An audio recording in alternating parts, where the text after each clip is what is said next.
Israel is, by many measures, the country relative to its population that's done the most to contribute to the technology revolution. Now, when you look at the NASDAQ, companies are listed from around the world. There's one country, though, that truly stands out, and that is Israel. If you go to the Middle East looking for oil, you don't need to stop in Israel. But if you go looking for brains, for energy, for integrity, it's the only stop you need to make in the Middle East. For over 60 years, Israel has been at war, the target of terrorist attacks, and boycotted by many of her neighbors. Yet somehow, during this same time, she has built a nation, transformed an arid wasteland into an agricultural miracle, and evolved into one of the most technologically innovative countries in the world. How did a nation of 7 million manage this transformation? Meir Brand runs Google's Israel operation.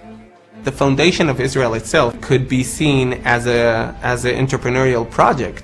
The pioneers who came to build Israel from scratch, they are real entrepreneurs. They took a huge risk. They came to a place that doesn't have much natural resources, that there are a lot of threats from the outside, but they still had a great vision in building a successful country, which means that from the foundation of this country, people were already experienced in risk-taking.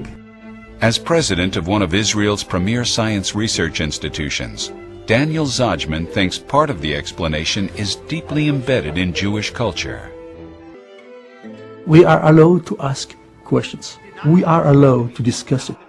This is very unique, in fact, to the Jewish religion. A willingness to challenge conventional wisdom distinguishes Israel's approach to science. For many scientists, what is on the paper and has been published must be the truth.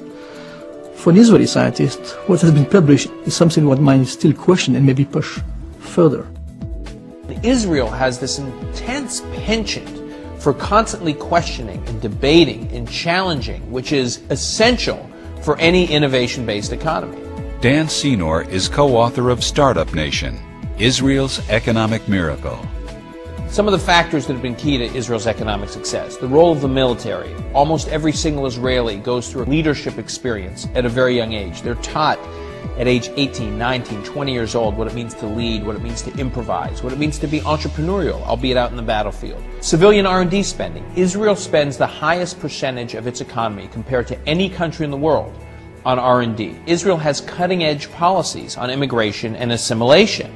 There are over 70 nationalities represented in Israel.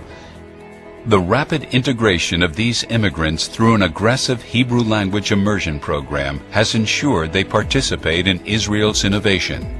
If you look at the Soviet wave of immigration, 750,000, tens of thousands of those had these remarkable degrees in mathematics and science. It was just this huge influx of technological talent.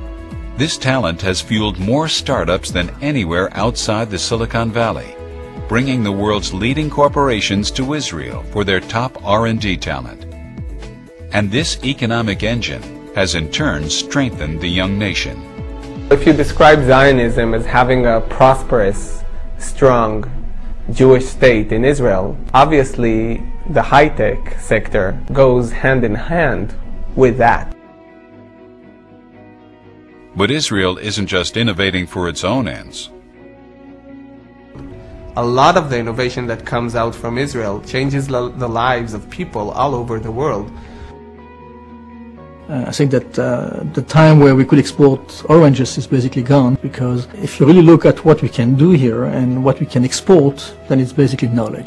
Whether it's in irrigation and saving water, smart use of energy, space investigation, nanotechnology, green technology. The world has a lot to learn from Israel, especially at a time when there is so much yearning for an innovation-based economic strategy. For me, Zionism is not only about the prosperity of Jewish people in Israel, but also Jewish people bringing more prosperity to the world.